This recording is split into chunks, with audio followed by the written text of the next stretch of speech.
پاکستان میں جو ہے اس کے اثرات تو بڑے بھیانک ہوں گے، کیونکہ یہاں پہ ایسے عناصر ہیں ریاست کے اندر بھی ہیں، ریاست کے باہر بھی ہیں، جو کہ حمایت کرتے ہیں طالبان کی،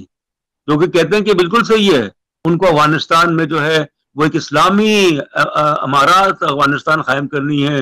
جس میں ہاتھ کاٹنے کا، انگلیاں کاٹنے کا، جس میں پھانسیاں، جس میں قتل عام مخالفین کا، اور ایک ایسا نظام جس میں امن جو ہے وہ خوف کی بنیاد پہ ہو۔ اب ان کے اوپر ایک ایسا نظام مسلط ہونے آ رہا ہے جس سے ان کی جو رہی سی آزادی جو ہے، خاص طور پہ خواتین کی آزادی، اقلیتوں کی آزادی جو ہے وہ بھی چھن جائے گی۔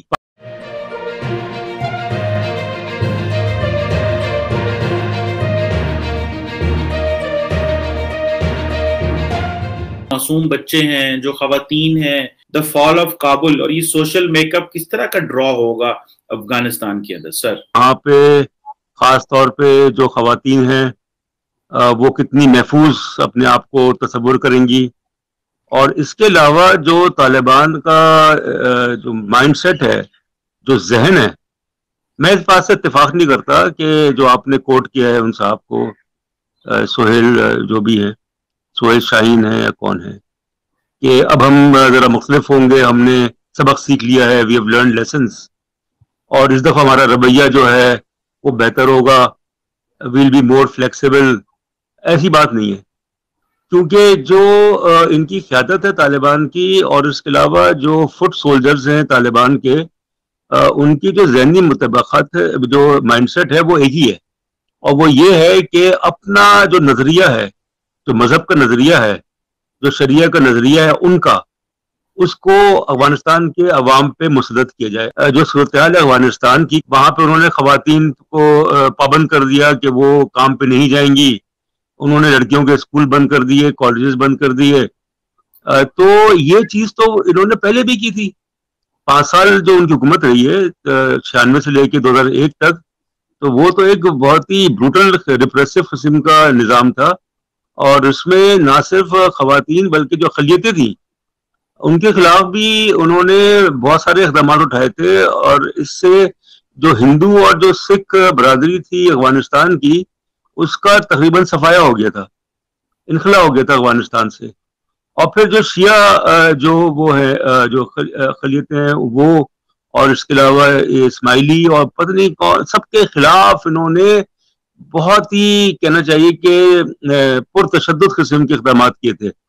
اور یہ چیز انشور کی تھی کہ جو افغان معاشرہ ہے وہ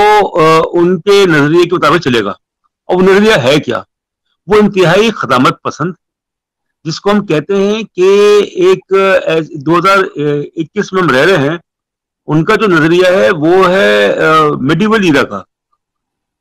صورتحال جو ہے وہ بہت بڑھ گئی، بہت تبدیل ہو گئی ہے 20 سال میں۔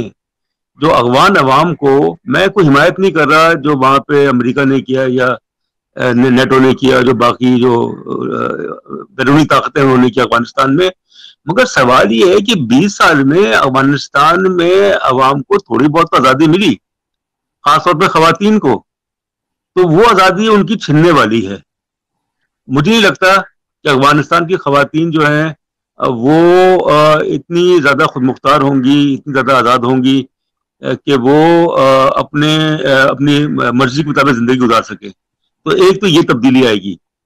طالبان کے اندر جو جذبہ ہے وہ تو ہے، چاہے وہ غلط ہو یا صحیح ہو، کہ ان کو افغانستان کو پاک کرنا ہے کافروں سے، ان کو افغانستان کو پاک کرنا ہے غیر ملکی افواج سے، ان کو افغانستان میں جو ہے وہ ایک اسلامی امارات افغانستان قائم کرنی ہے، جس میں ہاتھ کاٹنے کا، انگلیاں کاٹنے کا، جس میں پھانسیاں، جس میں قتل عام مخالفین کا، اور ایک ایسا نظام جس میں امن جو ہے وہ خوف کی بنیاد پہ ہو۔ اب ان کے اوپر ایک ایسا نظام مسلط ہونے آ رہا ہے جس سے ان کی جو رہی سی آزادی جو ہے، خاص طور پہ خواتین کی آزادی، اقلیتوں کی آزادی جو ہے وہ بھی چھن جائے گی۔ آپ کیا سمجھتے ہیں کہ یہ جو افغانستان ہے، کیا یہ آپ کو ایک پیورلی پراپرلی ایک اسلامک ایمریٹ بنتی نظر آ رہی ہے؟ کیا پراپر ایک خلافت کا نظام بنتا ہوا نظر آ رہا ہے؟ جو طالبان ہیں ان کا جو تصور ہے ریاست کے بارے میں وہ بہت ہی دقیانوسی قسم کا ہے۔ جو اسٹیٹ ہوتی ہے اسٹیٹ کام جیسے اسٹیٹ کو ہم ڈیفائن کریں تو پاپولیشن، گورنمنٹ، ٹیریٹری، سوورینٹی، یہ 4 ایلیمنٹس ہیں اسٹیٹ کے. تو طالبان کا جو نظریہ، ریاست کا جو نظریہ ہے، وہ تو جب وہ اقتدار میں تھے 5 سال، اور اب اگر دوبارہ جیسے وہ آ رہے ہیں تو وہ ریاست کا نظریہ جو ہے وہ میچ نہیں کرتا، مطابقت وہ میچ نہیں کرتا آج کل کے ریاست کے نظریے سے. یہ جو باتیں طالبان کی قیادت کر رہی ہے کہ دوحہ میں بھی انہوں نے کہا، پھر اس کے علاوہ اور جگہوں پہ بھی کہا، چائنا میں انہوں نے میٹنگ کی چائنیز لیڈرشپ سے، پھر رشیا کے ساتھ بھی، کہ ہمیں موقع دیں اس دفعہ ہم. یہ صرف کہنے کی باتیں ہیں. میں لکھ کے دے سکتا ہوں کہ جب وہ آ جائیں گے، دوبارہ آ جائیں گے، پھر آپ ان کا رویہ دیکھیے گا. یہ صرف اور صرف کوششیں ہوتی ہیں کہ دنیا کے اندر ایک طرح کی لیجیٹیمیسی جو ہے وہ حاصل کی جائے. مگر جب وہ آ جائیں گے تو اس کے بعد جو ہے ظاہر ہے کہ افغانستان کے معاملات جو ہیں وہ بالکل مختلف ہوں گے. آج کل کی دنیا جو ہے اس میں آپ الگ تھلگ نہیں رہ سکتے. ایک پیریا اسٹیٹ جو ہوتا ہے وہ ظاہر ہے کہ اس وقت بنے گا 2 باتیں ہوں گی، کہ وہ اقتدار پہ زبردستی قبضہ کرے، دوسرا یہ ہے کہ وہ لوگوں پہ ظلم و ستم کرے، تیسرا یہ ہے کہ وہ اپنے ملک سے دنیا بھر میں دہشت گردی اور انتہا پسندی کو فروغ دے. تو وہ ایک پیریا اسٹیٹ بن جاتا ہے،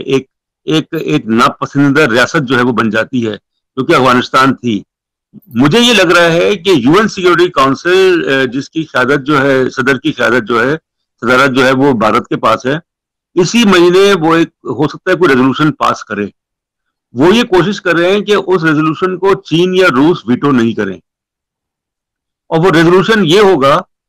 ہو سکتا ہے، مجھے نہیں پتا کیا ہوگا، مگر میرے خیال میں یہ ہوگا کہ افغانستان میں کوئی بھی حکومت جو کہ بطور طاقت اقتدار میں آئے گی وہ اقوام متحدہ کے لیے قابل قبول نہیں ہوگی. اپنا ایک نظام لے کے آتے ہیں تو اس کے پاکستان پہ کیا اثرات ہو سکتے ہیں؟ کیا پاکستان کے اندر بھی مذہبی جو جماعتیں ہیں یا شریعت لے کے آنے کا بات کرتے ہیں، یا وہ سمجھتے ہیں کہ نہیں طاقت سے چیزیں کر لیں گے؟ تو کیا آپ سمجھتے ہیں کہ پاکستان کے اندر کچھ شریعت کی ڈیمانڈز بڑھ سکتی ہیں، یا پاکستان کے اندر وہ لوگ جو وائلنس یا گن کا استعمال کرتے ہیں وہ سمجھ سکتے ہیں کہ اگر افغانستان میں اس طرح چیزیں ہو سکتی ہیں تو اگر ہم یہاں پہ کنٹینیوسلی لڑتے رہیں تو شاید چیزیں بہتر ہو سکتی ہیں؟ میرے خیال میں اس سے تقویت تو ملے گی. تقویت یعنی کہ اس سے حوصلہ افزائی ہوگی. جو تحریک طالبان پاکستان ہے، جو بینڈ ہے، یا انتہا پسند مذہبی جو قوتیں ہیں، کیونکہ آپ یہ دیکھیں کہ جو تحریریں پاکستان میں چھپ رہی ہیں، جو باتیں ہو رہی ہیں، جو ٹاک شوز وغیرہ میں، اور تو ایک بڑا طبقہ پاکستان میں ہے جو کہ حمایت کر رہا ہے طالبان کی. یہ مطلب عجیب سی بات ہے کہ، اور پاکستان میں جو آپ کہہ رہے ہیں کہ اثرات کیا ہوں گے، اس کے اثرات تو بڑے بھیانک ہوں گے، کیونکہ یہاں پہ ایسے عناصر ہیں، ریاست کے اندر بھی ہیں، ریاست کے باہر بھی ہیں، جو کہ حمایت کرتے ہیں طالبان کی،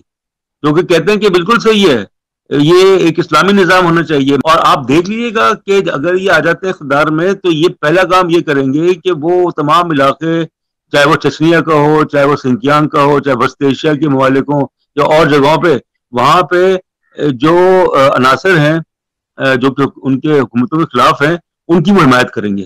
افغانستان جو ہے وہ دوبارہ ایک ایسا ملک بن جائے گا جہاں سے جو انتہا پسند اور جو دہشت گرد جو تنظیمیں ہیں وہ دوبارہ اپنی جڑیں پکڑیں گی. اور یہی چیز مغرب کو سوچنی چاہیے تھی. تو پاکستان میں اگر یہ ہوتا ہے، اگر یہ پاکستان میں اس طرح کی کوشش ہوتی ہے اقتدار پہ قبضہ کرنے کی طاقت کے ذریعے، تو مجھے لگتا ہے کہ پھر پاکستان جو ہے وہ غیر ملکی افواج یہاں پہ اتریں گی، کیونکہ امریکہ یا مغرب یہ کبھی نہیں چاہے گا کہ پاکستان جو ہے وہ ان لوگوں کے ہاتھ میں چلا جائے جو کہ طالبان کے نظریے کو فالو کرتے ہیں، ان کی حمایت کرتے ہیں، کیونکہ پاکستان ایک جوہری ملک ہے. اور اسی لیے یہ چیز جو ہے پاکستان کی قیادت کو، اشرافیہ کو دیکھنی پڑے گی کہ اگر وہ ان کے ذہن میں ان کے لیے کوئی نرم گوشہ ہے، تو یا وہ نرم گوشہ جو ہے وہ اس لیے ہو کہ بھئی وہاں پہ اگر طالبان کا اقتدار قائم ہوتا ہے تو پھر بھارت کا جو اثر و رسوخ ہے افغانستان میں وہ کم ہو جائے گا، خط ختم ہو جائے گا. مگر سوال یہ ہے کہ اس کی قیمت پاکستان کو بہت ادا کرنی پڑے گی، کیونکہ طالبان جو ہے وہ یہ کہنا کہ وہ پرو پاکستان ہے یا وہ اینٹی پاکستان ہے، یہ میرے خیال میں صحیح نہیں ہے. وہ ان کے مفادات ہیں، اور اگر وہ اقتدار میں آتے ہیں تو پاکستان کے لیے یہ سوچنا کہ وہ ہمارے لیے ایک بہت بڑی نعمت ثابت ہوں گے، یہ سوچ میرے خیال میں بنیادی طور پہ غلط ہے. ایسا نہیں.